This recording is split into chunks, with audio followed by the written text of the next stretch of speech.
તો વડોદરાની એસએસજી હોસ્પિટલમાં એનએબીએચની ટીમ તપાસ માટે આવે તે પહેલાં જ તંત્રની પોલ ખુલી ગઈ। સુપ્રિન્ટેન્ડન્ટ ડૉક્ટર રંજન અય્યરે ઓચિંતી મુલાકાત લેતા હોસ્પિટલમાં અફરાતફરી મચી।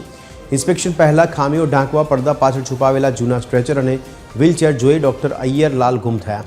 તેમણે લાખોના ભ્રષ્ટાચારના આક્ષેપ સાથે સ્ટાફનો ઉધરો લીધો।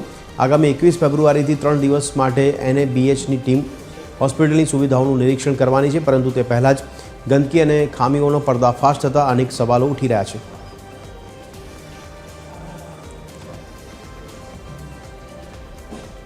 આજ અંગે વધુ વિગત આપી રહ્યા છે અમારા એસોસિએટ એડિટર અમિત ઠાકર।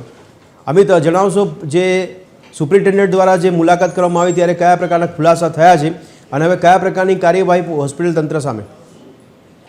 જુઓ, જે રીતે આગામી 21 તારીખથી 3 દિવસ માટે એનએબીએચ એટલે કે નેશનલ એક્રેડિટેશન બોર્ડ ફોર હોસ્પિટલ્સની ટીમ વડોદરા આવી રહી છે અને તે વડોદરામાં જેટલી સરકારી હોસ્પિટલો છે જ્યાં સુવિધાઓ મળે છે કે નહીં તેની ચકાસણી કરવાની છે, તેની સમીક્ષા કરવાની છે।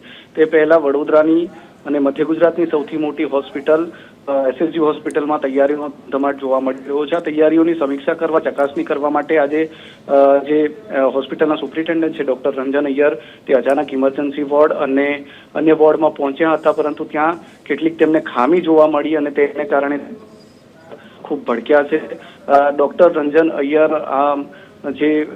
જે તેમનો સ્વભાવ છે તે પ્રમાણે તેઓ કડક સ્વભાવના ગણાય છે અને આ પ્રકારની ખામીઓ ચલાવી લેતા નથી અને જ્યારે એનએબીએચની ટીમ આવતી હોય તે પહેલા આવી ખામીઓ અંદર જોવા મળે તો સ્વાભાવિકપણે તેમનો આ જોઈને તેમનો પિત્તો પણ ગયો હતો। તેઓ જ્યારે ત્રીજા માળે પહોંચ્યા ત્યારે પડદાની પાછળ જૂના સ્ટ્રેચર અને વ્હીલચેર ઢાંકી રાખવામાં આવ્યા હતા।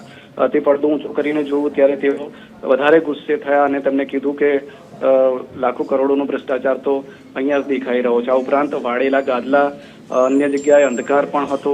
આ બધી ગંદકી અને સફાઈની સહિતની જે ખામીઓ ત્યાં જોવા મળી તેને લઈને રંજન અય્યર ખૂબ અકળાયા હતા, સ્ટાફને ખખડાવી નાખ્યો હતો અને તાત્કાલિક આ જે તૈયારીઓ છે તેને સમી કરવા માટે સૂચના આપી હતી અને ત્યારબાદ હોસ્પિટલનું તંત્ર છે દોડતું થયું છે। જી અમિત, ધન્યવાદ સમગ્ર માહિતી આપવા બદલ।